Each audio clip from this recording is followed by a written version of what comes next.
Welcome back to Hardware Unboxed. Today I have a big GPU benchmark for you. We'll be looking at the new racing title, Forza Horizon 4, which will be available worldwide tomorrow on October 2nd.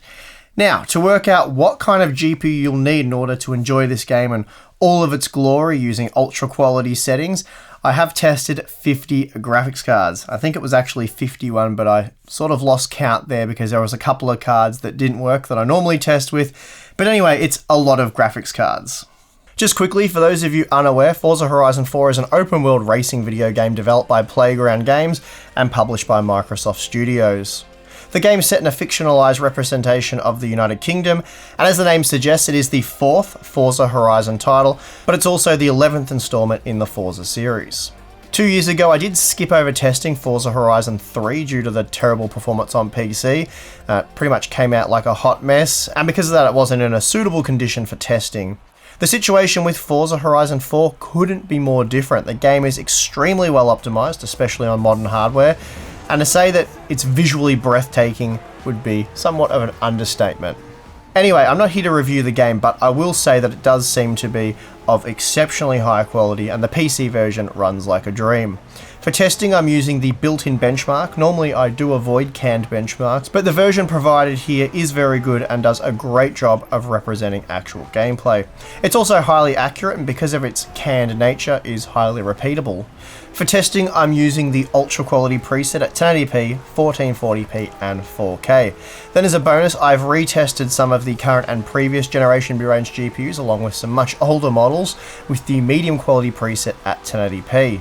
Later this week, Tim will be putting together a detailed Forza Horizon 4 optimization guide, so that'll be worth keeping an eye out for if you want to learn how to fine-tune your PC. As usual, our Corsair GPU test rig built inside the Crystal 570X has been used, and it comprises of a Core i7-8700K clocked at 5GHz with 32GB of DDR4 3400 Vengeance memory. For the Radeon GPUs, I'm using the Adrenalin Edition 18.9.3, and for the GeForce GPUs, driver version 411.70.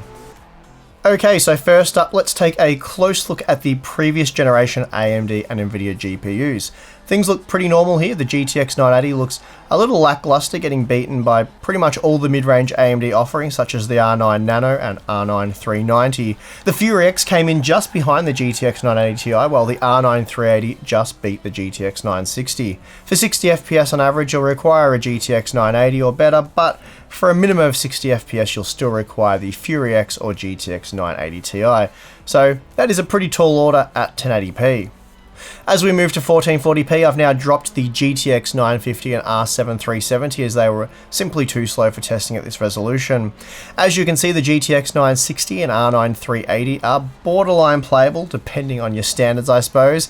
In my opinion, anything slower than the GTX 970 really is struggling here. And short of the very fastest previous generation GPUs, you will notice regular slowdowns or frame dips. As you might have expected, 4K performance, at least with the ultra quality settings, is off the table even for the GTX 980 Ti and Fury X. Overall, not great performance from these older generations. So how does Forza Horizon 4 perform on more modern hardware? Well, let's move on to find out. For our current generation GPU test, we're just going to add in the new GeForce 20 series cards since there are only two models so far. For 60 FPS on average, actually well over 60 FPS, gamers will require a GTX 1066GB or RX 580. Both did deliver exceptional performance at 1080p, keeping frame rates above 60 FPS at all times. Something quite interesting worth noting here is that the RX 560 2GB was much slower than the 4GB model, basically delivering RX 550-like performance. The 2GB GTX 1050 was also quite a bit slower than the 3GB model. I haven't been able to properly confirm VRAM usage as overlays like Reaver Tuner don't appear to be working, and actually having them open will just crash the game on startup, so that's an issue that we're currently looking into. Then at the bottom of the graph we find the GT 1030 in both the GDDR5 and DDR4 variants, and both suck more than usual in this title, has to be said. Something else you've no doubt noticed is how well the AMD GPUs perform in this title. Vega 64 Liquid, for example, is still matching the RTX 2080, making it noticeably faster than the GTX 1080 Ti. Vega 56 also crushed the GTX 1080 and wasn't much slower than the GTX 1080 Ti. We see this across the board. As another example, the RX 570 smashed the 3GB GTX 1060, offering a massive 21% more performance. Moving to 1440p, I've again dropped the entry-level models such as the GT 1030 and RX 550 as they simply weren't fast enough to deliver anywhere near playable performance at this resolution. Again, we see graphics cards with only 2GB of VRAM are really struggling here. For around 60 FPS on average, the GTX 1060 6GB or RX 580 will again be required, while the GTX 1070 Ti, 1080 or Vega 56 will be required in order to keep frame rates above 60 FPS at all times. Again, we see the Radeon GPUs really schooling the GeForce competition, especially Vega 56, given it makes sense in terms of price versus performance. Vega 64 Liquid looks impressive, but truth be told, given the price, it should always match the GTX 1080 Ti. Interestingly, the 2080 Ti was just 12% faster than the standard 2080, and less than 20% faster than Vega 64 Liquid and the GTX 1080 Ti. So a pretty weak showing here from the new RTX graphics cards, again in terms of price versus performance. Okay, so now we're at the 4K resolution, and I was quite stunned to find the GTX 1070 delivering over 50 FPS on average with a 1% low of 46 FPS. Again, remember, this game looks absolutely incredible, and this is at the 4K resolution. AMD's Vega GPUs do fall away a little at the 4K resolution, but even so, Vega 56 matching the GTX 1080 is an exceptional result, so yeah, still very impressive for the red team. Vega 64 Liquid was able to push over 60 FPS at all times, and we saw the same from the GTX 1080 Ti, RTX 2080, and of course the RTX 2080 Ti. As usual, the RTX 2080 Ti was incredible at 4K, pushing up to 100 FPS on average. Still, that meant it was just 20% faster than the GTX 1080 Ti, so while 100 FPS on average is certainly very impressive, it doesn't come close to justifying the price premium. Now, comparing all the data shown so far at the 1080p resolution, we get this jumbled mess. But there are some interesting comparisons to be made here. For example, we see just how much more optimized this title is for modern GPUs. The GTX 1060 and RX 580, for example, can be seen easily beating the GTX 980 Ti, a GPU that's typically less than 10% slower than the GTX 1070, but here it was 26% slower. We see a similar thing at 1440p. The GTX 980 Ti and Fury X were good for just over 60 FPS on average, while the GTX 1060 6GB averaged 62 FPS and the RX 580 69 FPS. Typically, we see in other titles that they're both around 20% slower than the GTX 980 Ti. Finally, at 4K, again, we see that you will require a modern high-end GPU such as Vega 64 or the GTX 1080 Ti. Of course, the most ideal solution here would be the RTX 2080 Ti, as it will deliver by far the best results, but at over 70% more expensive, it does only deliver 20% more performance than the GTX 1080 Ti, for example. Then to finish off the benchmarking, I've tested almost 30 GPUs using the medium quality preset with MSAA disabled in favor of FXAA. This wasn't a quick exercise at all, mind you. You're looking at around 8 hours of work here just to create this graph. The game has to be completely reset when changing the quality presets, and almost every time it crashes on the reset, but I'll touch more on this in a moment.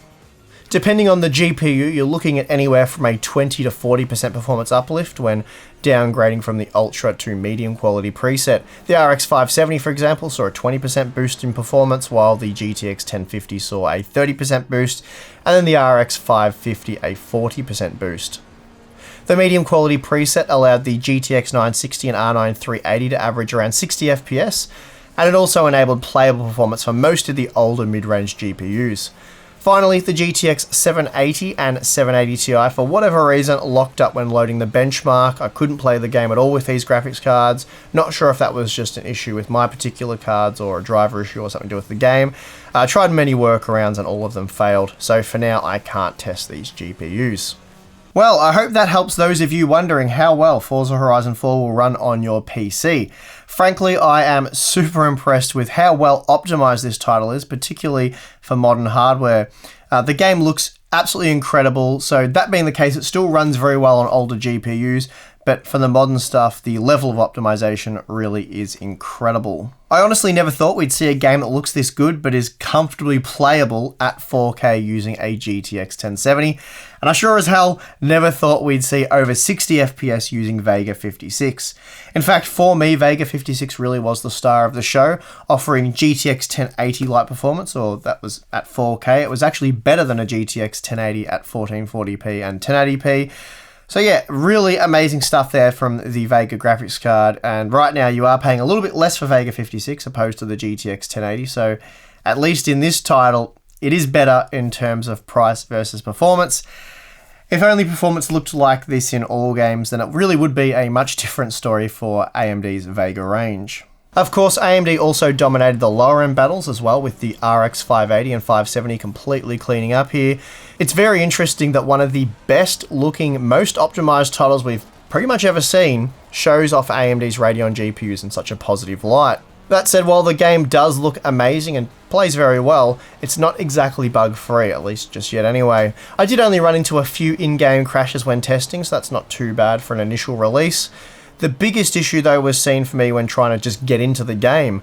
For me, the game crashed way too often when starting up, and Tim has also reported the exact same thing when he's been doing his quality setting testing. That said, a lot of our Patreon members who are enjoying Forza Horizon 4 aren't reporting the same level of crashing on startup, so yeah, maybe it's somehow just limited to Tim and myself, not sure. Let us know what you're finding in the comment section below. A couple of the Patreon members have noted the occasional crash in-game, but yeah, not the horrendous crashing on startup that we've seen. It is known that any hardware changes do cause stability issues when launching the game, and often to correct this I've had to reset the entire computer once or twice. Tim found the same when changing quality presets as well, so maybe it's to do with changing quality settings and hardware. Not 100% sure on that one. This was a huge pain for me though, especially when doing the medium quality preset testing, as I had to often reset the game many times, and sometimes even the ultimate solution was just to reset the entire PC because it would just keep crashing no matter how many times I did it. So a little bit frustrating, but not the end of the world. Another small issue was that you can't have any performance monitoring software such as RevaTuner open. Having that software open will just cause the game to completely fail each and every time. So at the moment, we don't think you can use RevaTuner overlays, but if you've managed to get some sort of statistic overlay working, again, please let us know about that down in the comment section below. That would very much help us out. And on that note, I would just like to add that we never use MSI Afterburner or RevaTuner for the actual benchmarking. It's just to show you guys when we record footage of how the game behaves. So it's a great tool for doing that, but typically for benchmarking, we use something like OCAT. So some annoying issues still to be addressed, but thankfully for the most part, once you actually get into the game, it does run like a dream. So that's great to see.